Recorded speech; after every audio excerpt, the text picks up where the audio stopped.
Welcome to Silverstone for rounds 4, 5 and 6 of the 2025 GB4 Championship. After 3 thrilling races back at Donington 2 weeks ago, we're here at the home of British motorsport as these young drivers will pit themselves against the iconic track here at Silverstone. We've seen drivers racing around here in all kinds of series like Formula 1, and I mean, this is where these drivers want to get to. Most of these drivers will be aspiring to the very top, to Formula 1, and this is the starting place, a fantastic starting place in single-seater racing, the GB4 Championship. I'm John Jackson, joined, of course, by someone who knows this new car in the GB4 Championship very, very well. The last time we talked about GB4, Piers, you were in the brand new car for this championship, and you were pretty impressed, weren't you? I got behind the wheel and it was very good. I wouldn't say I know it extremely well. I think a session and a half. You know or it so. better than me. That's true. Yeah, that's what I mean. But it was very good, and we also saw some excellent racing on its racing debut last time out at Donington Park as well. But I'm sure we'll get into that. Well, we will. I wasn't there for Donington Park last time, so I want you, Piers, to tell me now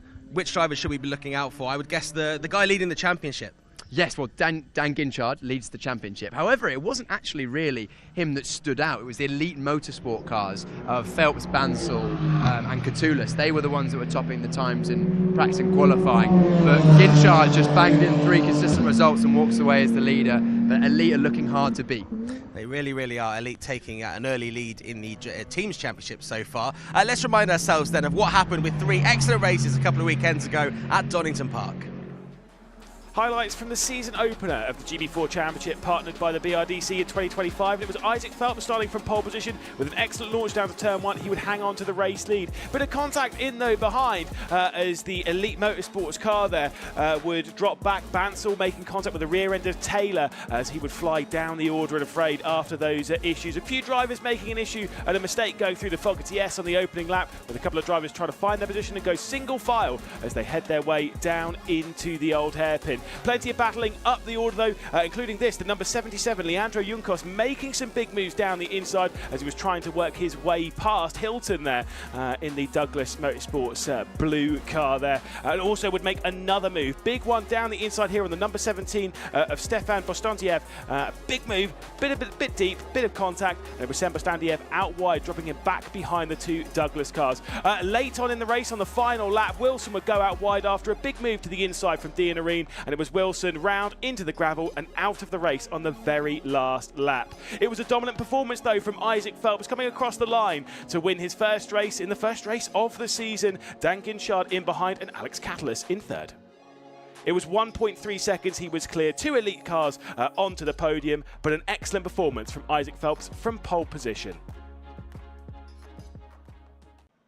Highlights from race number 2 of the GB4 Championship, partnered by the BRDC. A poor start from Jack Taylor on the front row would drop back behind Ari Bansal, who would also go on the attack for the race lead, straight around the outside of his teammate Isaac Phelps, and it was Ari Bansal to take over the race lead, heading down through the Craner curves. However, his teammate Catullus was able to work his way through and make it a 1-2-3. Holly Mile would go for a bit of a spin at turn 1, and then Bostantiev, a bit of a spin coming out of the old hairpin, losing a front wing as well. Alex O'Grady trying to battle also with his teammates Megan Bruce and of course Callum Baxter for the Graham Brunton racing team. Alex O'Grady working his way up from the rear end of the field. Baxter also trying to battle Megan Bruce to the outside, nearly clipping the rear wheel of Baxter in a brutal battle as Thomas Ingram Hill was also sending one down the inside, would make a move on Alex O'Grady trying to work his way up the order, and then would get alongside Dean Areen. Dean Areen would make contact with Ingram Hill, sending them both off and dropping them right the way down the order. An excellent performance though from Bansal to take victory, with Phelps coming across the line in second and Catullus in third.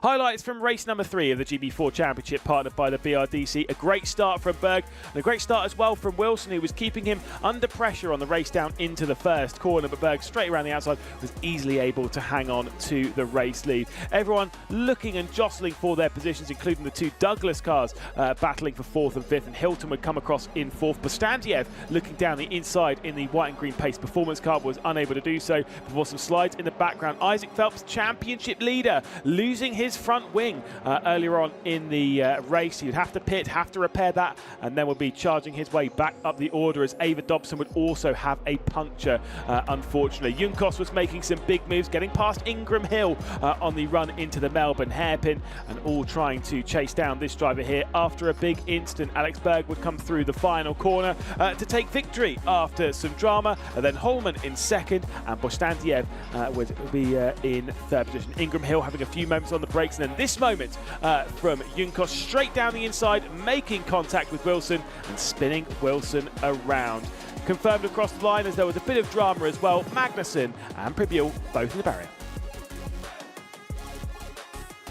Of course, it was a dramatic final race. There was a lot of drama happening late on in that one, but Berg was so clear of all of that drama, just keeping his nose clean at the front of the field, a second clear of Holman. Bostandiev there in third position, with Ginchard in fourth. Bansal for Elite would at least finish in fifth position, with Catulus starting off the season with a double podium and a sixth place. That's not that bad indeed. Hilton, Wilson, Ingram Hill and Taylor would round out the top 10. The rest of the positions, Callum Baxter there in 11th position. O'Grady once again up to 12th position, as he did in the previous race. Either side of him is the Graham Brunton racing cars. Dean Areen directly behind, of course, Baxter up ahead. Junkos dropping down after that incident with Wilson, down to 14th position. McLean there in 15th position with Evans, then Mile, then Coulthard, Phelps and McDaniel. The final few of those pitting late on or early on rather, to repair their cars and focus on a charge late on. Then it's Watkins, Bruce, and of course that drama at the line. Magnussen and Pribiel into the barrier. Dobson also finishing a lap down. Well, a bit of drama there at Donington Park. We love a bit of drama. We love a bit of drama. The look in your eyes as a former driver was like, no, I don't like drama. I just like to get away and win. Reverse grid races at Alton Park. Well done again, Piers, for that.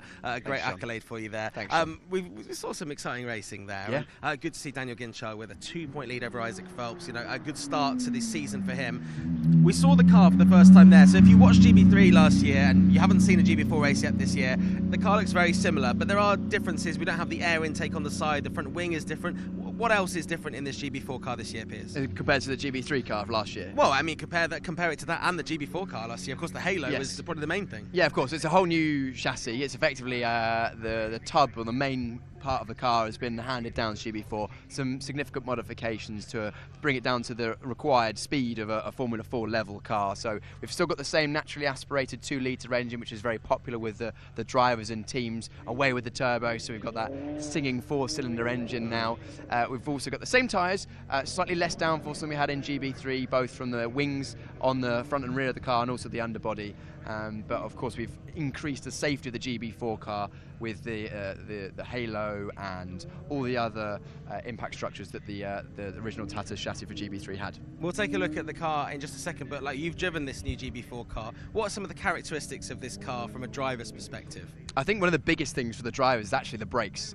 The old or the outgoing GB4 car, you have to press the brakes extremely hard, which for a lot of these 15-year-old drivers was quite difficult. Now, very similar braking feel to the previous GB3 car. You're pressing it with the equivalent, I think, of about 50-60 bar, which is very much achievable. You still have to press it a lot harder than your road car, but also the way the car drives. It's just a lot more optimized in a lot of ways, and we're hearing a lot from the drivers. They're enjoying driving it, and if anything, I think it's bringing the racing closer together, as we saw at Donington Park, and bringing us big grids. Full grid at Donington Park, pretty much. Another stonking grid this weekend at Silverstone, beating any grids that we've ever had previously, so showing that Championship's definitely taken a step forward in a lot of areas. Yeah, hugely popular at the GB4 Championship. Let's take a closer look then at the car that we've talked so much about. The GB4 Championship introduces a new car to the series for 2025, the Tatas MSV GB4025. The Tatas MSV GB4025 previously raced in the GB3 Championship between 2022 and 2024, so it's already a hugely proven and well-received machine with excellent levels of reliability and parity. With the all-important Halo cockpit protection device, upgraded safety standards all round, and a revamped technical package.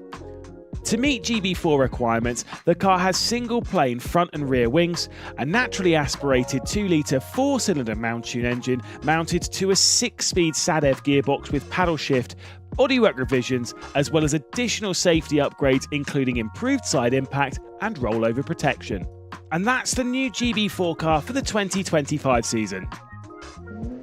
I think it looks just as good in real life as it does on those excellent digital renders there. The new GB4 car is being enjoyed by the drivers. I chatted to some of them yesterday and they're really enjoying getting behind the wheel. Alex O'Grady was a driver that stood out for me as I was watching from afar last time out. It felt like he had a disappointing weekend, but he showed that he can overtake. He should have been up there in qualifying. I think he was on course to be within the top 5 or so, but unfortunately a minor technical infringement put him in the back of all 3 races, but that didn't deter him. No, not at all. And Piers caught up with him earlier on. Alex, of course, qualifying didn't go your way at the previous round. However, you didn't let that deter you because you gained, I think, was it quite a few places over the 3 races? Yeah, over the 3 races we gained 35 in the end. And yeah, I think the pace was really strong in Donington. We qualified 6th overall and then 3rd on the second best lap. So, you know, we were only like 2/10 off, which was really positive. And I think we were P1 in that session up until 2 minutes to go. So that was really great. Obviously, then we got excluded, which wasn't ideal. And I had to start from the back of every race. But, you know, we kept our noses clean and made up over 10 places in every race to make up 35 overall. So in the end, I think it was a really positive weekend, and to be 9th in the championship still after all of that, I think it was a job well done. Absolutely, a job well done, I would say, indeed. You know, one of the stories of the weekend, despite you not being up there at the front of every race, you certainly made your mark. That must have given you a lot of confidence coming into this second weekend at Silverstone. Yeah, definitely has given me confidence. Obviously, this weekend hasn't been going great so far, especially in testing, but you know, I'm looking forward to getting racing and hopefully we can come through the pack again. And of course, hopefully you'll be starting in a representative qualifying situation. What are you looking for this weekend at Silverstone? Well, the testing hasn't gone great. We've been a bit off the pace, struggled with tyres, struggled with setup. We've been trying loads of things, hasn't worked. Obviously the aim is always to be top 5 or top 3, but you know, it's not looking likely this weekend. But I'm sure, you know, you can still use those overtaking opportunities or overtaking experience you got last weekend. This weekend, we've seen many times before, GB4 racing at Silverstone is action-packed. Yeah, definitely. I've seen some races in the past where they're 5 wide down the straight, so I'm sure some action is going to happen. It's going to be interesting, and yeah, I'm looking forward to it. Of course, you come over from Ireland for all of these rounds. I know you've been working behind the scenes to get on the grid. Of course, you're trying to get the budget together. You know, who's been helping you and what have you been doing behind the scenes to make sure that you can get back for as many rounds as possible this season? Well, yeah, we were trying to get a drive for this season. Got it last second with Kevin Mills racing, which was great. Thanks to him for giving us the opportunity. And yeah, hopefully we can make it to the end of the season. Of course, we've nowhere near the budget for it, but we'll do the first 3 rounds, see how it goes, and hopefully it happens. But I'd like to thank my sponsors for helping me, Walker Fire UK and the Beach as well, who've helped us this weekend. So yeah, thanks to them. Amazing. Well, we hope to see you for the whole season, because I'm sure if you are in for the whole season, we'll be seeing you up the front of the championship at some point. Yeah, hopefully. Thank you. Alex, thanks for catching up with us. We'll see how you get on. Thank you. Well, it seems like a really nice kid, and he's going to want to be doing more of the good stuff this weekend and achieving some better results. Loads of other drivers on the grid. We've got a few returning faces and a lot of new drivers as well, which I'm really pleased to see. But some of the returning drivers I spoke to yesterday, Jack Taylor and Leon Wilson.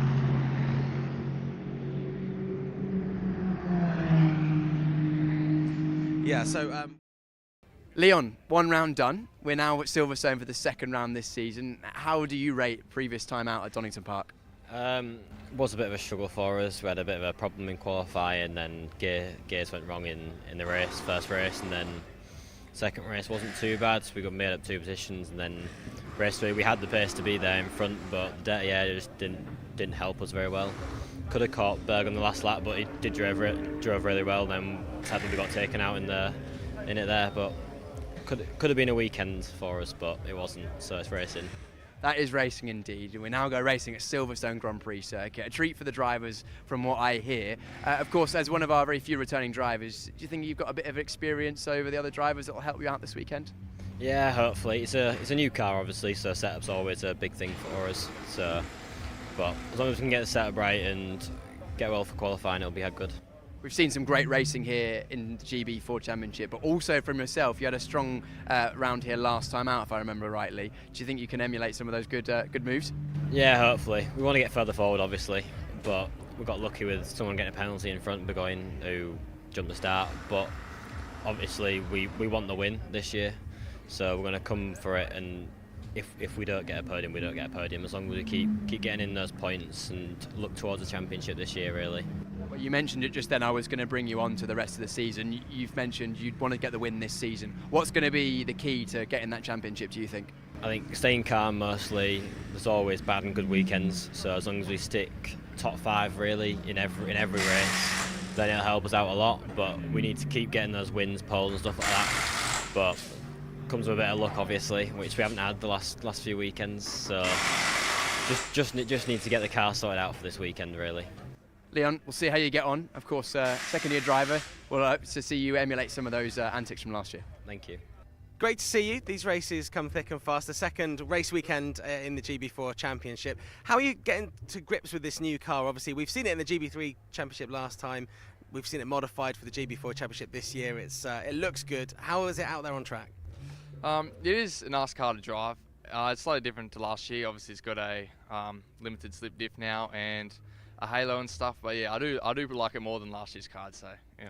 When you sort of look at the halo as a motorsports fan, I guess people are looking at it thinking, wow, that must be really distracting. When you're actually in the car, does it take much getting used to?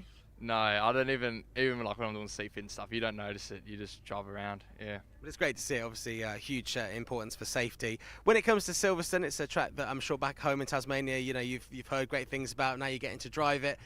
You know, is it a track that you're a fan of as a driver? Yeah, obviously as a kid I would drive around on the Sims and I used to really like it, so yeah, I was very happy the first time I came here, and yeah, I'm just very happy and very grateful I get to race it. Yeah. We obviously get another chance this weekend. What do you think is achievable at Silverstone this weekend for you? I'm not sure. Obviously I'm going to aim for pole position. I just missed out on it the last round, but yeah, anywhere in top 5 in qualifying, it will be alright, I guess. And yeah, I'll try and finish or get points in all the races this time, and yeah, try to be incident free and get up the championship order a little bit. For those who missed the first round, just sort of give me your review of Donington Park in the first 3 races. Yeah, I qualified P2 for both races, and yeah, race 1 I got a puncture, so I didn't finish very well. Race 2 I dropped down a bit to P6, and in the reverse grid I went from 11th to 10th, so it was alright. But yeah, I think we had good pace, just didn't really get to show it, and yeah. A solid start, and hopefully this weekend here at Silverstone you'll get to show what you can really do. Yeah, thank you. And here we are then, the cars are going to be going out very, very soon for this first race of the weekend here at Silverstone. A little bit overcast, I mean say a little bit overcast, very overcast, a little bit of moisture in the air, but it should be okay in terms of rain. As a driver, would you be looking at this thinking it's going to rain? I don't think it's going to rain. Nah, it's not going to rain. Alex Catoulas on pole position for Elite.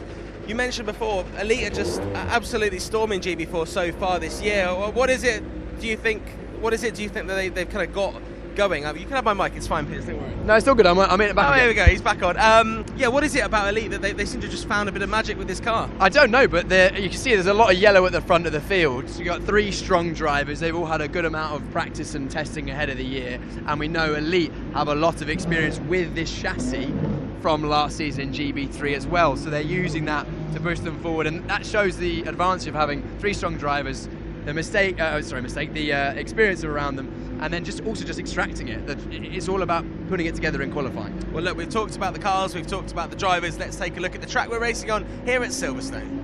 The home of British motorsport hosts this weekend's racing for the GB4 Championship, partnered by the BRDC, with such iconic corners like the Maggotts, Beckett's, Chapel section, the head down into Stowe, and of course that Vale Club loop out onto the Hamilton Straight before we head through Abbey, then Farm and into the Village loop section, out through Aintree, and of course onto the Wellington Straight where we head into Brooklands and then Luffield to complete the lap here on the national side. It is a long circuit, it is a tricky circuit over the 18 corners, but of course all of those turns are definitely overtaking opportunities here in GB4. Very flat circuit in the run around the 3.6 miles, of course, 5.9 kilometres around the British Grand Prix venue. Of course, that is a look at the Silverstone circuit.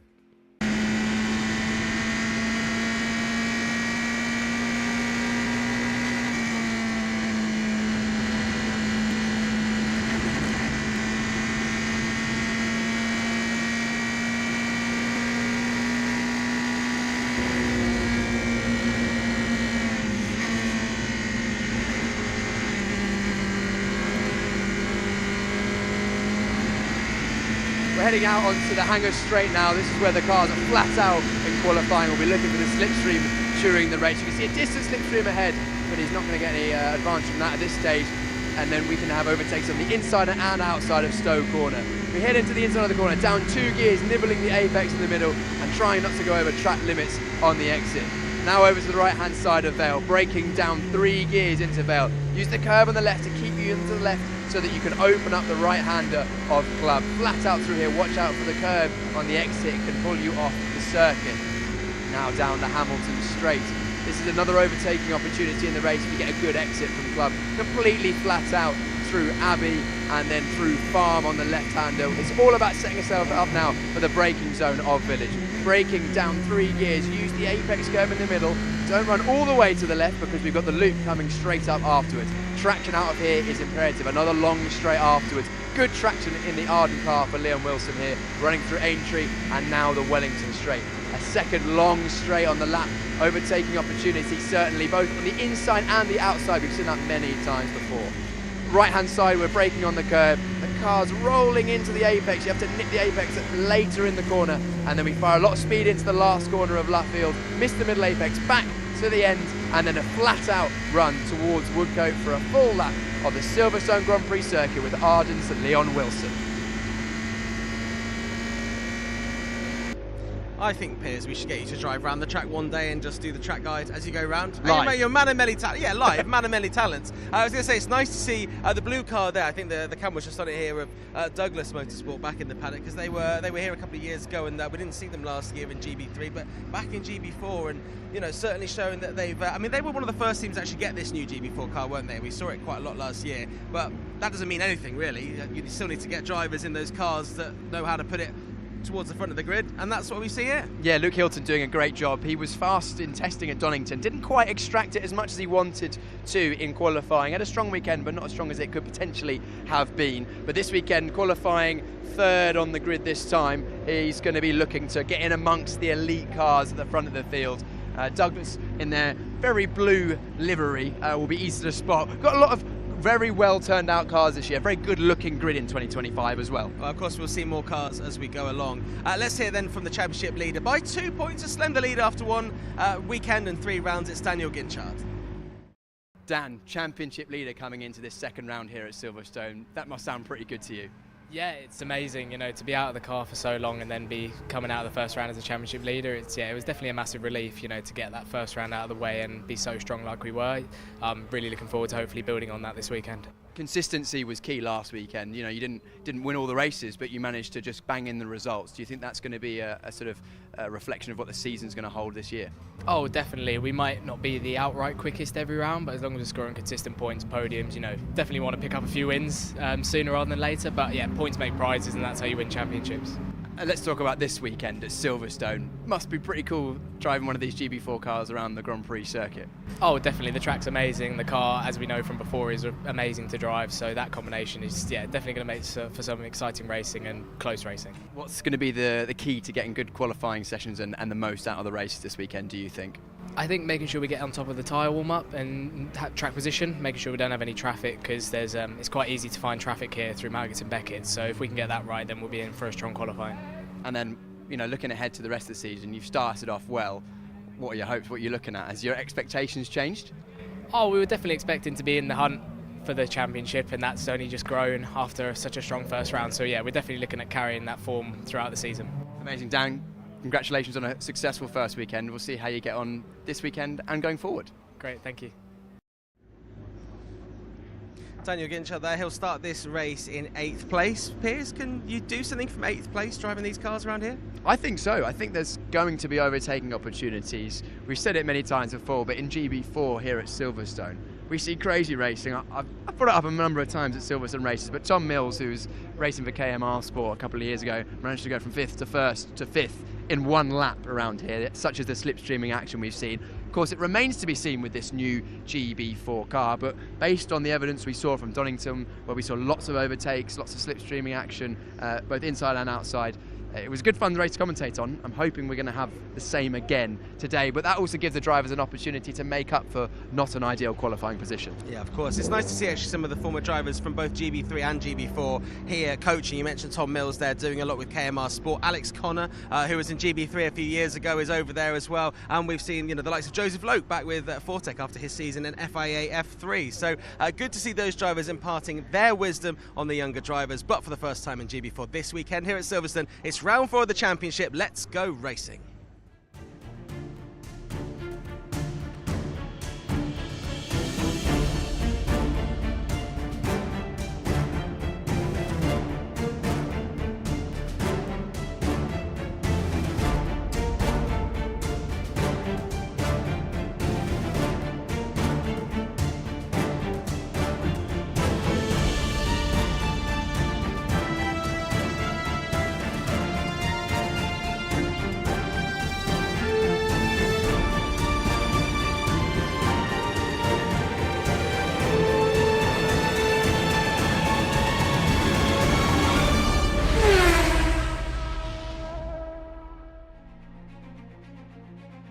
It's time for round number 4, and of course the start of the second weekend in the GB4 Championship, partnered by the BRDC, as the season began, of course, back at Donington Park. We're here, though, at Silverstone for the second weekend of the season. It was an excellent run at Donington Park, and I'm sure we're going to get very much the same thing here. Let's take a look at the circuit that we know and love. Of course, that run into Stowe, the first corner. Then we go through Maggots, Beckett's, Chaplin, out onto the hangar straight before we get into the braking zone and flick it through the fast right-hander at Stowe. Into Vale and then through Club, out onto the Hamilton straight as we head up the hill through the Abbey and then Farm section, through Village, through the Loop, through Aintree and onto the Wellington Straight, then Brooklands and Luffield to end the lap, going through the fast right-hander at Woodcote.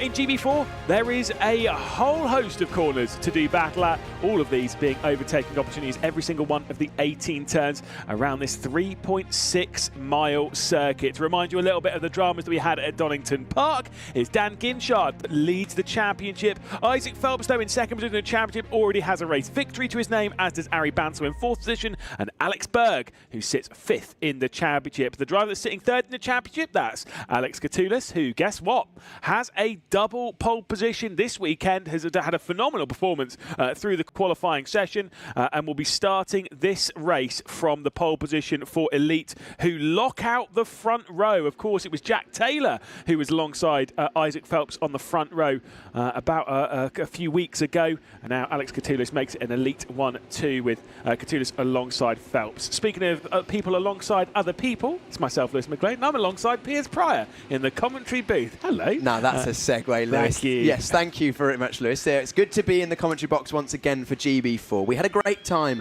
at Donington Park. Very much looking forward to seeing how GB4 Mark II goes with here at Silverstone Grand Prix circuit. This will be the first time we go racing with these new cars at Silverstone. We've seen some unbelievable races over the years here at Silverstone, and I'm very much keeping my fingers crossed that we have another one for you today. Interesting tyre strategy. Looks like the Elite drivers have all gone for 2 new right-hand side tyres, which is the tyre that gets used a little bit less. So some tactical use of those 6 slick tyres at this point in the race weekend. Yes, indeed. Of course, this is the venue that has seen one of only 2 triple round victories, of course. One was Nicholas Taylor here at Silverstone, and then Cooper Webster was able to do it in 2023, of course, at Donington Park. Let's take a look, though, at the starting grid. It's Alex Catoulis starting from the pole position for the first time this season. Isaac Phelps, though, still in the front row, as he took both pole positions at Donington Park. Luke Hilton, a great improvement from him, up to 3rd position after qualifying in the top 5 of the previous round. Ari Bansal will start from 4th. Of course, he won the 2nd race back at Donington. Jack Taylor drops back from the front row into 5th position, with Liam Wilson in 6th, compared to their starting positions back in Donington Park. Then we've got Dayton Coulthard in 7th position, with Dan Ginchard in 8th. Of course, Ginchard is the championship leader. Showed some great overtaking potential, though, at the previous round. Thomas Ingram Hill will start alongside Jason Pribble at the back end of the top 10 as we continue to roll through. Leandro Junkos and Callum Baxter, those Graham Brunton racing cars, all 3 of them did have really good race pace at the last round at Donington Park. Alex O'Grady doesn't have to start from the rear of the field this time, but he does have to start from 13th place alongside Luca Magnussen before we get to Alex Berg, of course, the winner of race 3 last round out, and Enzo Hullman alongside for that Douglas Motorsport car. Then in 17th position is Ava Dobson, who had a fantastic round at Donington, starting alongside Megan Bruce for KMR Sport, who did have a few struggles, of course, up there. Then it's Graham Brunton Racing's Maya D and Irene. Josh McLean as well for the Pace Performance team. Not got a teammate this time, though. Bastantiev, he's racing obviously in GB3 now. Holly Mail will start from 21st position, with Nye Evans starting from 22nd. Then it's Lily Watkins and Caitlin McDaniel, the 24-car field that will be taking to the grid. Obviously a lot to talk about in this. Once again, as we saw at Donington Park, Elite have the strongest team, the strongest outfit at the moment. Clearly, you can see 3 yellow cars in the top 4 positions there. They're doing a good job. Whatever they're doing, they need to keep doing it, because it's working for them. And we saw them also take a couple of victories last time. Ari Bansal, of course, second victory in race 2, pretty dominantly actually, and he was arguably the fastest driver of the weekend, but just didn't put it together in qualifying. So we look forward to seeing if he can emulate that race pace that he had at Donington Park. But let's not count out our returning drivers. We've got Leon Wilson inside the top 6 there. He's coming back. He had a strong result here, if I'm not mistaken, last season when he was here for Arden in last year's car. But also good to see Luke Hilton Luke Hilton for Douglas Motorsports, just breaking up that trio of Elite Motorsport cars. Keep an eye out for him in the number 32 bright blue car. There he is, just in the back of shot. He'll be going from the outside of row 2. Just to confirm, by the way, to back up your stat that you were just trying to pull out there, of course, Liam Wilson did finish on the podium in race number 2 at Silverstone. The first time that we came here last year, of course, we visited this venue on 2 occasions in all of the seasons that we've had so far. Unfortunately, the second time that Wilson came here, he finished 7th, and that was the only finish that he had that weekend. He retired from the other 2 races. Either way, they're finding their way into their positions, and Katulis will be starting this one from pole position. Of course, his elite teammates have both taken victories. Ari Bansal and Isaac Phelps have both taken victories this season. Victory for them would put them straight up into the championship lead, especially for Isaac Phelps. You can see that low shot down into turn 1, a lot of tyre rubble and such on the outside of that first corner, meaning if you're going on the outside there, it's going to be tricky to stay there on the exit of the corner. Everyone's in position then. 18 minutes has been put onto the clock, and the 4th round of the GB4 Championship in 2025 is go as we race our way down to the first corner. Good start, I think, from Isaac Phelps, as Katulis might be passed by 2 cars as Isaac Phelps has got to the inside, but Luke Hilton in the Douglas Motorsports light blue car had got straight to the outside there at the first corner, but has he been able to squeeze his way through to the race lead? We'll find out as we head down into Maggots, Beckers and Chapel. The 51 Katulis continues to hold on to the race lead, but here comes Hilton. Oh, but he's gone too wide. He's picked up some of those rubble, the tyre up markings, and of course he's run straight on. He's come out in the lead of the race, but I'm sure he's going to have to give up at least 1 or 2 of those positions. He tries to go around the outside of 2 Elite Motorsport cars at turn number 1. I'm almost certain he would have left the circuit on the exit of Copse, but now he's under pressure from Ari Bansal as well, as Phelps falls into the clutches of the likes of Wilson and Taylor, but fighting amongst our elite drivers in yellow at the front of the field. Yeah, like you say, that was a really good move. Ari Bansal straight up then into 2nd position, getting past Luke Hilton, one of the Pace Performance cars, of course. That's McLean going out wide. There's Isaac Phelps in the 35 bright yellow car trying to defend. He's lost out to Jack Taylor, and now he's just trying to keep himself ahead of Ginchard and, of course, the Arden car of Wilson at the moment as they work their way out onto the Hamilton straight. So, unfortunately, it's Hilton that's dropped back into 3rd position after a great start to the race. Isaac Phelps did have a good start, but I think he was a little bit slow through turn 1. Oh, Hilton wide on the exit of Abbey Corner there. Nearly, it's easy flat out in qualifying, but clearly the tyre's not quite in the optimum operating windows. Looking around the outside, Jack Taylor in the 50 for Fortec. Look to the outside, we're looking further back as we see plenty of other moves. Mayor Dionarine there, and also Josh McLean. Oh no, that's Alex Berg, I think, has gone off the road. It looked like there may have been a touch. No, not Berg, that's a GBR car. That's Callum Baxter. My mistake. Thank you for pointing that out, Lewis. But here we are, side by side. It's now a great start for Jack Taylor in the 50 white and red Fortec car. He's made his way into a podium position at this early stage. Yeah, that's a really solid start for Jack Taylor to have worked his way through. Bit of a slide there for the number 8 car. So a couple of issues and a couple of struggles. It was Ingram Hill that was having that slide, of course, as we'll see the 64 Pribble trying to get their way up the order. I mean, look, again, that's that messy start of the race as everyone's been trying to navigate their way through and keep themselves clear. clean, but Catulus has been clean at the front. McGlade going back on the attack after that issue down at Stowe. He ran out wide in that pace performance car, but has come through. Now Isaac Phelps, this is the battle for 4th position. Isaac Phelps in that bright yellow car is right on the rear end of Luke Hilton, who is really struggling to get this Douglas Motorsport car fired up after the issues on the opening lap. Yeah, he looked like he had a great start, and of course we saw applying pressure to the front of the field, trying to go around the outside of Catulus 1 lap ago. They had to take evasive action going through Maggots and Beckett's. I think, as we see, that was a lunge up the inside from the yellow car of Phelps at number 35. Is that going to be done? No, they go side by side on the exit of Stowe. We're still side by side. Look behind the 27 Arden car in red and white of Leon Wilson. He's just scoping this out, trying to make up a couple of positions, but it looks like Phelps has got the run here. Great racing though, side by side, leaving each other just enough racing room. We're still going to be side by side going down the Hamilton Straight. The driver who currently sits second in the championship at the moment, that 35 Elite Motorsports car, to the inside as they head their way through Abbey, still side by side between the 35 and the 32, but out wide through Abbey goes Hilton, and he'll drop back the position now, not only to Phelps but potentially to Wilson as well. There is Phelps up into 4th position in the 35 Elite Motorsports car, and Leon Wilson has worked his way through. A bit of a look straight down the inside from the Douglas Motorsports car, the light blue one that belongs to Hilton. He was trying to find his way through, but it didn't work. There's Alex O'Grady going on the attack in that KMR Sport, basically the charcoal grey with the light blue highlights, as he tries to work his way past Luca Magnussen. Also getting involved at the 77 as well. That's Junkos in the back of shot in the white and black car. We're looking at, I can't even tell you side by side. That's now Hilton and Ginchard are side by side. So Hilton is going backwards. He went wide on the exit of Abbey, potentially getting marbles and rubber dust on his tyres as Junkos goes wide on the exit of Luffield in the back of shot, and that's allowing Dayton Coulthard in the 28 to go up the inside of him. We're nose to tail. We've seen plenty of good racing at Donington. We're seeing it again here at Silverstone. Now it's Hilton doing battle, as you said, with Ginchard. He's gone out wide once again, did not judge that one correctly against the championship leader. He leads the championship by just 2 points to Ginchard in that red and black car that currently sits just ahead of Hilton in 6th position at the moment on the road. Into Maggots, Beckers and Chapel they go.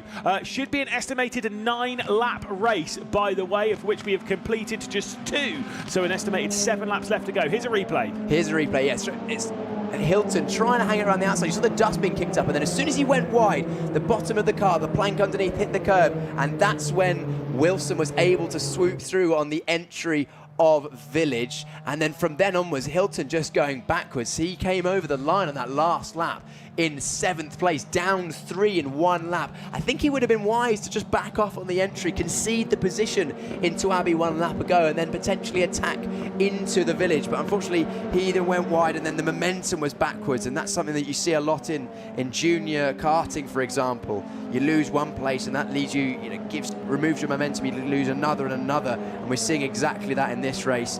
The beneficiaries of Hilton going down were Ginchard, who's now up to 6th, Wilson up to 5th, and Phelps, of course, initiated that. He's up into 4th place.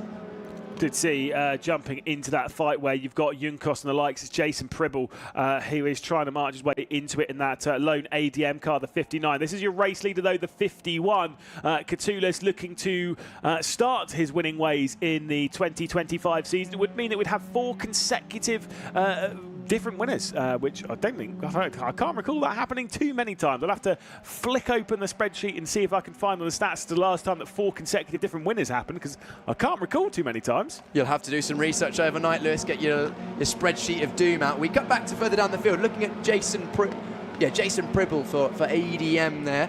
He's pushing hard. He's a 1-car team at the moment, so they're working hard to try and get the most out of that, and it's easy to spot with the pink highlights. And then another striking livery, the 44 of Meir Dionarim with the Asus branding on the side of his car. Great to see these drivers getting some proper sponsorship to go racing, because sponsorship is so crucial to these young drivers. We know motorsport can be expensive, but that's why a lot of these drivers are choosing GB4, because we get excellent racing at a very good value in here. We're looking now at the 23. That's Luca Magnussen, another one of our drivers with racing heritage in his family. He's trying to emulate the likes of his father and his stepbrother, I believe. And actually up the inside, Meir Dionarim goes up on Megan Bruce.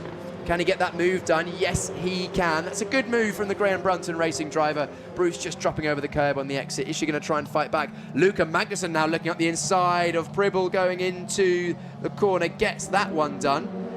Good move at Vale there. It's one of the main overtaking opportunities on the circuit here, and an exemplary example from Luca Magnussen there of a classic block pass. And that's 13th position. So yeah, it was like a solid one for Luca Magnussen, and like you say, the 44 also in the fight with Dina. And I can't believe you doubted my spreadsheet as well. You're sitting there being like, you have to do some overnight research. I've done the research, mate. Talk to me. It happened twice last year, 4 consecutive winners, and it was kind of in basically almost back to back. So we've not had more than 4. Alicia Palmovsky won a race, followed by Linus Granfors, followed by Lucas Blakely, and then the 4th one in that was Finn Harrison. It did happen as well for the final couple of races as well.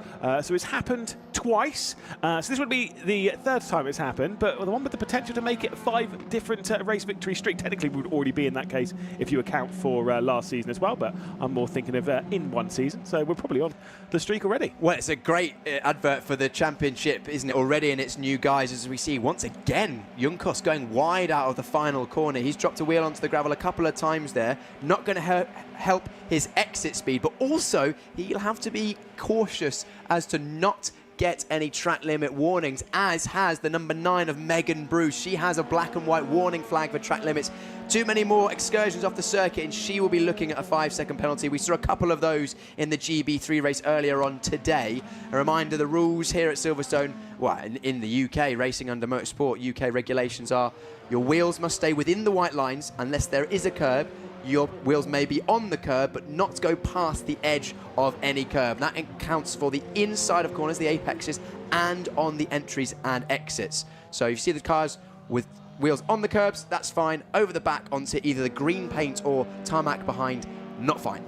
And obviously racing around here at Silverstone, with it being a Grand Prix venue, an FIA Grade 1 circuit, you've got to kind of imagine with all of that runoff, it's so enticing to use. These curbs are relatively flat compared to where we'll race when we go to somewhere, say, like Brands Hatch, where the curbs are like quite high, quite brutal, and quite... It's almost like the track polices itself. Around here, slightly less so, and you kind of have that slight more freedom, or at least it feels like that. But obviously, race control, they're ready to throw out a penalty if you're being naughty. It's all about discipline for these young drivers. It's easy to run wide at places like the exit of Copse, the exit of Chapel, the exit of Stowe. Was that a little moment there for one of our front runners, Lewis? Yeah, it was Ari Bansal. The amount of the curb on the right-hand side that he used on the way into the corner reminded me of Tom Mills. Yes. So Tom Mills famously amongst you and I, Lewis, using all the road on the entry of corners. That's what they should be doing. But we were just saying it's all about discipline for these drivers. We're going down the start-finish straight here into Copse Turn 1, and Copse is a prime example and where most of these drivers who are getting penalties and warnings will be getting it, because you gain an advantage by running wide on the exit because you can carry more speed through the apex. Therefore, you have to be disciplined to only get on the power as early as the track limits will allow you, because you can be effectively greedy or lazy, depending on how you look at it, and get on the power early and run wide, getting you more speed down towards the next corner, but that's when you're going to get the penalties. So, and learning discipline in terms of track limits is crucial at this early stage of a driver's development if they want to be successful going forward. But we're now looking at the battle for 3rd place. The 50 in the foreground is Jack Taylor, being chased closely by the 35 of Isaac Phelps. Phelps has closed in on those last couple of laps, Lewis. I can see you looking at his lap times. Yeah, well, I was just taking a look at basically how this fight's unfolding. Taylor seems to be struggling, and again, the dominant force so far in the 2025 Championship, that being the Elite Motorsports team. All 3 of their cars fantastic. They did set that record. They were the first team to ever lock out a podium in GB4. That was in race number 2 of the season back in Donington Park, where Ari Bansal was victorious ahead of Isaac Phelps, ahead of Alexandros Katoulis. And it does seem as though that might be on the table for them to make that a 2nd time in 4 races. Jack Taylor, the only one that could potentially deny him, as he's having an incredible start to the season compared to where he was in 2024, remember, because of course Jack Taylor was basically towards the back end of the field. Now he's battling for podiums, and it seems like he's earned his spot up here. Big slide though as they leave the Village Loop section, and now onto the Wellington Straight as they head their way through Aintree. The yellow car there onto the left-hand side of your screen, that's Isaac Phelps. He'll be around the outside of Brook because he's got to go go full send on the number 50 of Jack Taylor, who's on the inside line as they head their way through Brooklands. It could give Isaac Phelps the inside into Luffield, but Taylor covers that off brilliantly. Whoa, that's a big look. Yeah, looking up the inside of Luffield, that's not normally advised. I've been involved in a couple of incidents there. If you tuck your inside wheels on the car in front, generally that gap closes towards the exit. But that all started when Taylor had a big oversteer moment on the exit of the loop, and it looks like Phelps has got to run into cops, thinks better of it this time out. But it shows that as soon as you make a mistake when you're defending ahead, then you're under a huge amount of pressure. What Taylor needs now is a very clean lap, especially through the high-speed sections of Maggots, Beckett's, Stowe, so that he can bridge that gap and allow him not to defend in this second half of this lap once again. Yeah, of course, it's one of those ones where it's you don't want to be defending too much for obvious reasons. For one, you'll get attacked, but for two, if you're defending, you're off of the racing line. You're onto those marbles. You're potentially going to have a couple of issues on tyres when they get a little bit dirty. But also, you're taking a slower line around the circuit. The fastest line around the racetrack is following the racing line. Shock, I know. I'm not a racing driver, but even I know that. So, of course, the lack of defending, whatever you can do to basically not defend and keep that gap as large as possible within reason, it's such a balancing act for these drivers. It is, and it's something you need to learn how to do. Part of the racecraft is knowing when to defend and when not to, and judging that gap is difficult but critical, because if you're in a position like this, Jack Taylor, who's got about 3 or 4 car lengths, he's probably got enough of a gap now not to defend into Village, but if he does, then he's going to bring Phelps back into contention and for that 3rd place once again. He's done a good job in this middle sector, pulled a couple of tenths. But is that, so obviously that's judgment, looking in the mirrors, but is that kind of like a sixth sense that you have of a driver as to like knowing where that car is behind you and to whether you need to defend or not? Is that something that you kind of can learn, or is that just something that you kind of have? You have to learn it. It's a bit of talent involved. If some drivers take more naturally to racecraft than others, but it's certainly something you can craft and learn as we enjoy some aerial shots of the final sector here at Silverstone Grand Prix circuit. But it's also not just a factual case of if driver X distance behind I need to defend. You also have to take into account the driver that's behind you. There's a lot of psychology involved in this. These drivers are racing against each other weekend in, weekend out in the GB4 Championship, and you learn which drivers are more likely to send it harder on the brakes and other drivers that are likely to be a bit less, a bit more risk averse, shall we say. But we're looking back at the battle now was with the 76, 55 and 45. So that's the group for 17th, 18th, 19th of McLean, Dobson and Baxter for Pace, Arden and GBR respectively. The 76 in the foreground of your shot, McLean, he's defending hard from Dobson, and that's bringing the likes of 45 of Baxter back into it after we saw he had a bit of a struggle at the start. Yeah, and Callum Baxter, who started out the season with a 10th place, a 13th place and an 11th place, now really wrangling the back end, basically the top 20 as he's trying to find his way past Ava Dobson, who, or like herself, she's not having a particularly good round. Did have a top 10 in the previous round of the championship. It was just a terrible final race. It's kind of dropped her down a little bit in the championship order. So a lot to talk about down there. This is back up the order, though, as there's the battle between Ginchard and between Hilton. Hilton straight to the outside in the 32 car. Ginchard on the inside in that red and black car. This is the penultimate lap of the race, by the way. And Ginchard in the 49, the championship leader, desperately trying to hang on. If Hilton pulls this move off, that will be the only time I've ever seen a driver go around the outside of club, as once again Hilton goes wide through Abbey, and you could see the dust that was coming off of his tyres there. A lot of dirt and marbles on the exit of Abbey if you go wide. I think he would do well to potentially avoid that part of the circuit going forward. That's the second time he's been there, but he's got good late race pace as Hilton. He's closed the gap to Ginchard and was actually applying the pressure. Nearly got that move done. That would have been very impressive, but not quite. We're now looking back at the battle for third as Phelps feints to the outside and then goes inside. Was that a small touch there, or was that a lock-up from Taylor? I think it was a lock-up. I think it was definitely a lock-up. There was no contact between these two. Here comes Isaac Phelps in the yellow car straight to the outside. He might get muscled out wide here. He is going to get muscled out wide. The driver second in the championship, looking to try and take the championship lead, will get squeezed out there by Jack Taylor as they depart the final corner to begin the final lap. What do you make of that one, Piers, Pryor? Yeah, Phelps is trying to go around the outside. Potentially Taylor squeezed him a little bit more than potentially he should have done. Although Phelps, I think, potentially also should have seen that one coming. On the outside with less than a whole car overlap on the exit of a corner, you're normally going to get shown more one-way ticket to the gravel. He's luckily been able to continue on in this race, but has dropped down behind Wilson. Wilson's been promoted now to fourth place. Let's have a look again. This Phelps on the right-hand side of your shot in the yellow car, goes to the outside, at this stage completely alongside, but then he drops behind, only front wheel to rear wheel. There was a little touch there on the exit. I think that's actually more on Phelps in my opinion. Of course, the stewards and race director will have a look at that from all of the angles with the onboard cameras and all the CCTV on the circuit and make a more full and rounded judgment. But from my perspective, Phelps probably should have just dropped in behind and potentially tried to fight on later on. We're now looking at Eva Dobson once again trying to go around past McGlade, can't get it done, and the 7 of Hallman trying to get involved as well.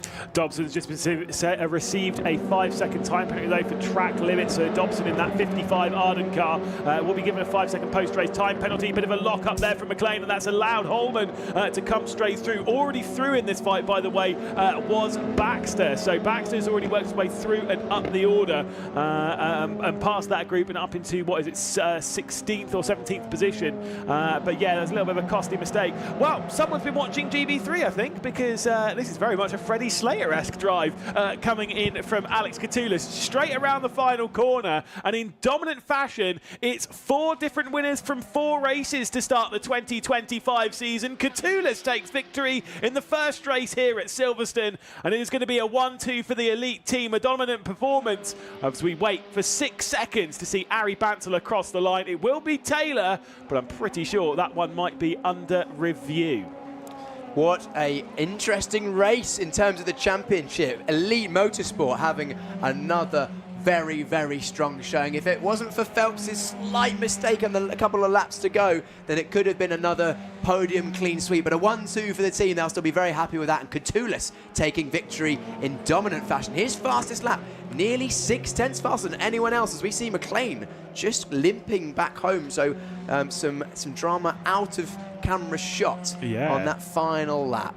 Indeed, like he's dropped right the way down as well, because obviously was battling with Hallman and Ava Dobson, and Dobson's also dropped back with McLean. So there's been some issues back there, that's for sure. There is, there's not been short of drama, but of course it is Alex Catoulas taking a fantastic and dominant victory. And like you say, for it to be a 1-2 for the team, could have been a 1-2-3 without that issue for Isaac Phelps. I will tell you, I've not even done the maths, but I can tell you something for sure. Catoulas, championship leader. And it's his first win as well. Of course, took 2 podiums out last time, 2 third places. He was happy with that, but said to me after the race he wanted a bit more. Well, Alex, you have it. Your first victory in GB4. Not the team's first, of course. We saw them being very, very strong last time out. But does that put him into the championship lead, yes, Lewis? It will do. He will be in the championship lead because of where Ginchard is. So it will be Catoulas leading the championship. I'll say that very provisionally because I've not done any maths. I will roll through that in a second, don't worry. One thing is, though, is that means that in 4 races, all 3 elite drivers have had victories. And that's the thing. Sure, your team can be strong. They can be setting up the cars really, really well. And that's kind of like, that's the difference between the teams here. It's set up and the approach. Obviously, there's nothing they can change on the cars compared that other teams can't change to, right? Yeah. But to say that you've got that setup dialed, which is obviously great, and they've done that at Donington, they've done that here, but they've had it dialed for all 3 drivers, that is genuinely very impressive. Very impressive from both Elite Motorsport, but also all 3 of their drivers to be up there and not making mistakes when it counts in qualifying, and then also being right up there in the race. The only slight error in that one, I think, was potentially Phelps. Again, it's my opinion, and then we've only seen one angle of it. So that will go to the stewards, I'm sure. Jack Taylor there was defending hard, defending well. But the one that didn't need to defend was Catoulas. He had 1 attack on his rear, down into Magnus and Beckett's that first time from Luke Hilton. Fended that off, and then once Hilton was out of the way, he didn't look back. A brilliant, brilliant drive from Alex Catoulas, followed by his teammate Ari Bansal. And in 3rd place, Taylor, I'm sure, will be over the moon with that as well. We will obviously give you provisional standings on the screen after we've done with the podium sequence and stuff, because I've got to type in all the numbers and all that kind of stuff. But can tell you already, it will be a 10-point lead for Catoulas over Ginchard. He'll have 93 points after this race. Ginchard and Phelps will both be on 83 points apiece. And Ari Bansal will be in 4th position in the championship on 80 points. So 13 points separating the top 4 drivers after, of course, just 4 4 races of 21. But it was a really good drive from Catulus. And again, third, sixth, first. That's some real consistency that you require. Ginchard as well, considering that hill speed maybe is not looking super fast compared to maybe even the previous round, although it was more his overtaking that was kind of showing it. Again, just showing really good race pace. His has been 2nd, 5th, 4th and 6th. Isaac Phelps, it was that 3rd race where he kind of had the drama at the previous round where he finished 1st, 2nd and 19th, and of course drops down to 5th in this race. Ari Bansal and Jack Taylor picking up the pieces and throwing themselves back. And do remember, of course, Ari Bansal didn't score points in the first race of the season after an issue with Jack Taylor down at the first corner. Nor Bansal nor Taylor scored points. Let's talk, though, to the top 3 from the race. Catulus, Bansal and Taylor with John Jackson. Yeah, thank you very much, Lewis. Just letting Alex take his photo here. If I jump in front of the photographer, I will get told off, but we can watch him just having his photo taken. Actually, no, we're going to wait. We're going to wait. Alex, congratulations. A very dominant race win there, but at the start of the race, there was a lot of competition for you. Yeah, I got pretty bad wheel spin off the line, so yeah, going 3 wide into turn 1 was interesting, but just made the most of it. And yeah, just got in the lead and just put my head down and kept going, so yeah, really happy.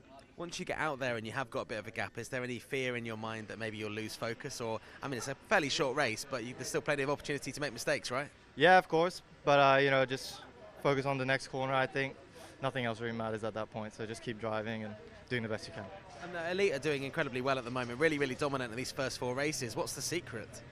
I think we got, you know, all 3 of us are really good drivers, and we keep just working together, bouncing off each other and just get faster and faster together. So yeah, it's a great team. The people behind it, the drivers, everyone's doing a really good job this year. So yeah, super happy to be a part of it. And when you first got out of the car, you were FaceTiming someone. Who was that? Oh, that was my engineer. So he's not here this weekend. So I don't have an engineer this weekend, but he's in Spain doing something else. He couldn't make it, but so yeah, just saying hello, celebrating with him. Yeah. It's incredible to think you won by so far without an engineer. Congratulations. Thank you. Thank you. There we go, Alex Catulus. We'll go and speak to Ari Bansal now. In deep conversation, actually. I don't know what they're talking about, but maybe we'll find out. Congratulations, Ari. Another podium for you. How was that race? Good. The race was good. I couldn't quite keep up with my teammate, but the start was good. And yeah, from P4 to P2, not bad. Very, very good indeed. I mean, I was just saying there to your teammate that the elite cars are showing some great pace and some really good performance so far. What's the secret, do you think? You seem to have got to grips with this new car very quickly. Yeah, I have. Yeah, it's a fun car to drive, and yeah, I've gotten used to it, like I said, yeah. We have one more race tomorrow before the reverse grid race. What are you hoping for? More of the same? Yeah, more of the same. Maybe better. Let's see. Okay, great. And what if you could do maybe one thing a little bit better tomorrow? What would get the difference for you and maybe get you higher up there, maybe for a race win? A slightly better start, I think. Okay. So practice starts in the meantime? Yeah, sure. Yeah. I'm sure when you're sleeping now, you'll be practicing starts over and over in your head. Congratulations, Peter, all right? Yes, thank you. There we go, Ari Bansal. Let's go and find one of the Australians on the grid here, Jack Taylor. I was chatting to his dad yesterday, actually. He was saying that they were going for steak last night. I was just saying that we talked about you going for a bit of a steak last night. Was that your secret weapon, getting fueled up on some meat? Yeah, it definitely helped, I think. Yeah, got a nice steak from DNA last night. Yeah, very good. I've obviously got to ask you, a big battle there with Isaac Phelps to hold on to that position. A little bit of an incident with him going off there. How do you see that? I didn't see him as significantly alongside me, so I think I'll be fine. I don't care if I have to go up, yeah. I think I should be fine, yeah. Okay, and obviously look forward to tomorrow now. This is going to give you even more confidence going into tomorrow. What's achievable? More higher places, second, first? Well, I don't know. I think we'll have a bit more pace tomorrow compared to today. A lot of people went news, so it was good. I got a few spots at the start when the tyres were still coming in, but then at the end we dropped off pace a little bit. So tomorrow I think it should be the other way around, so hopefully I can capitalise on the strong pace at the end. Awesome stuff. Middle of the night in Australia. Do you think people are watching back home? Do you want to say something to them? Yeah, I think my mum will be definitely watching. She usually wakes up, so yeah. Just want to, yeah. You can say hello to her. Yeah, hi mum. Yeah. There we go. Embarrassed you, Jack. Congratulations. We'll let you go and get your trophy on the podium, and that's where we'll go next with Lewis McGlade. Certainly will. Cheers, Jonas. Of course, there we go. So catching up with the top 3, and again, very happy top 3, as you would expect. But I think the important thing there, said by Ari Bansal, wasn't quick enough for his teammate. Does seem as though Catulus looking very, very fast thus far. And maybe could be the dominant force from now on. Obviously, it's very, very early still. We're only completed 4 races of 21, of course, here in the 2025 season. But it is Catulus who will be your championship leader. We'll wait for them to jump onto the podium, of course, in reverse order. The first one will be Jack Taylor, which for him, you know, considering his run in the previous season of GB4, like it's such a big improvement for Jack Taylor here. He's looking a lot more comfortable, looking a lot more consistent. That is just his second podium in GB4. Did have a podium around this circuit the last time that we came here, of course, in the 2024 season. But the main thing with that was in race 3. That was in a reverse grid, which, you know, fair enough, it is what it is. But especially when the grids were so small compared to where we are, that reverse grid podium will have far, far less weight than the podium here. Taking a podium in the first race of the weekend. So this is the one straight from the qualifying order. The fastest times all being collected, not the second fastest times, no gimmicks, no nothing. That's really impressive for Jack Taylor, and such a big improvement on his 2024 season. Ari Bantel continuing on with some really good form here as well, picking up his second podium of the 2024 campaign. And on to the top step of the podium, the driver with 3 podiums. The only driver who's taken 3 podiums this season, it's Alex Catulus, with his first victory, becoming our 4th different winner in a row in 2025. I believe in totality, though, this makes it 7 on the bounce if you account for the 3 race victories from the final round of last season. In that final, the Donington decider, or it was actually Brands Hatch rather, wasn't it, last season? Those 3 different races at Brands Hatch, those were 3 different drivers that won, and we've started this season with 4 different winners, all of them being new winners. So the streak is officially 7 then. We'll go with that. Let's go then straight into highlights for the race. Highlights from round number 4 of the GB4 Championship, partnered by the BRDC, and the race was underway down into the first corner. It was potentially a poor start from Catulus. Had a bit of a wheel spin heading down into that first turn with Isaac Phelps on the inside, though. He was pinched a little bit and would have a bit of a slow exit out of Copse, meaning that Catulus more had to worry about the Douglas Motorsports car of Hilton. Hilton, though, was struggling to stay on the race circuit, would go straight on after picking up some of the marbles before rejoining the circuit on the exit of Chapel, allowing Catulus to retake over the race lead. It was later in the race, though, that Hilton was doing battle for the final position on the podium before he dropped back off of it with Isaac Phelps. Phelps himself would be jumping up into that podium battle with Jack Taylor in the number 54 Tech car. This battle would see plenty of side-by-side and plenty of drama. Hilton was dropping backwards as Ginchard, the championship leader coming into this race, would find his way through. Hilton struggling with the long race pace. This was Isaac Phelps trying to get around the outside for that final spot on the podium. Taylor crowding him out, not really fully alongside. And it was Isaac Phelps going out wide. He dropped down the order and ended up finishing in 5th. They all had to bow to the dominance of this driver here. Catulus taking his first victory in GB4. Such an impressive performance from Catulus, taking victory ahead of his teammate Ari Bansal and Jack Taylor. Let's take a look at the provisional race results then, and that will see Catulus at the top of the session after an impressive drive to take over the championship lead for the Elite Motorsports team. Again, just seemed comfortable out there at the moment. 6.5 seconds clear of his teammate Ari Bansal. Jack Taylor would be ended up in 3rd position for a 2nd podium in GB4 before we get to Wilson and Phelps. That's where Phelps dropped back to into 5th position. It was a solid drive from Ginchard after struggles in qualifying, showing that he does still have some decent speed in that hill speed car before we get Hilton, Coulthard, Junkos and Ingram Hill rounding out the top 10. Those positions behind see Luca Magnussen and Jason Pribble. Alex O'Grady in 13th position, exactly where he started the race, with Alex Berg and Maya Dianarine in 14th and 15th for Graham Brunton Racing. A poor race for the Graham Brunton Racing team. Before we get to Megan Bruce in 16th position, Callum Baxter, who struggled to get into the rhythm of the race, with Holman, Mile and McLean in 20th position. The final few spots behind that would see Ava Dobson, then of course Lily Evans, and then Lily Watkins rather, and Nia Evans, and of course Caitlin McDaniel, the the final position on the road. The championship order, we're not going to show it, but still I'm going to read it out anyway. At least the top 5 to remind you. Catulus will have 93 points. Ginchard will have 83 points, so he's 10 points behind. Isaac Phelps also on 83 points with Ari Bansal on 80. And then a big gap back to Leandro Juncos in 56 points. Let's jump down, though, to Piers Pryor, who's in the paddock area. Thanks very much, Lewis. Down here to get some of the post-race reaction. We're starting with Lily Mae Watkins. Lily, how was that for you out there racing at Silverstone Grand Prix circuit? We know you haven't had a huge amount of car racing experience, if any, but here at Silverstone Grand Prix in the new GB4 car, you've got a smile on your face. Yeah, it's so surreal, like being on a track where all the Formula 1 drivers are racing. It's just pretty cool.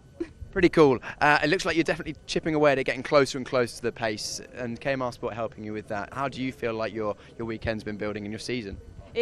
I'm slowly getting there, just race by race, just obviously learning the experience because it's my first time starting here.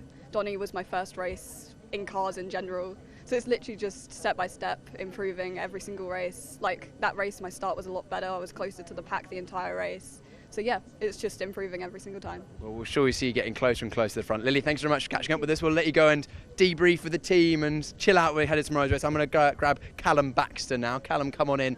Looked like a bit of a difficult race for you there, Callum. Of course, you had good pace, but looked like you fell down at one point.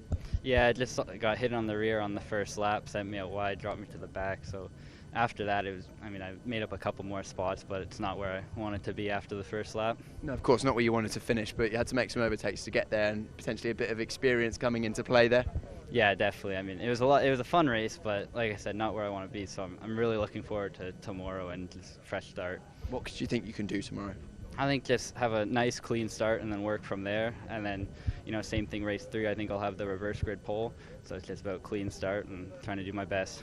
Ideal starting position for race number 3. We'll see how you get on in that one. Thank you. That's Callum Baxter, a returning driver. And our third driver, we'll grab a word with Luca Magnusson. We caught up with Luca ahead of the first race of the season. Luca, come a little bit closer as we get the nice GB4 branding in the background.